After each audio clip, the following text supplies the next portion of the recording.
Ayan, magluto tayo ng ating lunch for today. Ayan, nagprito ako ng patatas. Ayan, ang ating patatas na prito. Ayan na, nilagay ko na ang ating napritong patatas. Malapit na rin maubos ang ating kape. Malapit na rin lumambot ang ating manok.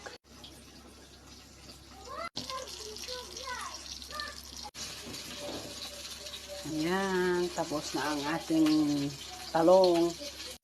Ito ang ating bigas na ihahalo.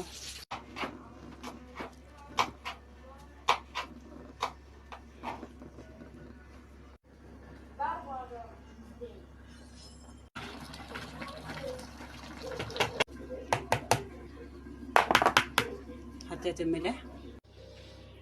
Ayan na ang ating lunch. Kain tayo. Ito ang ating salad at yogurt. Ang ating yogurt ay Hamuda.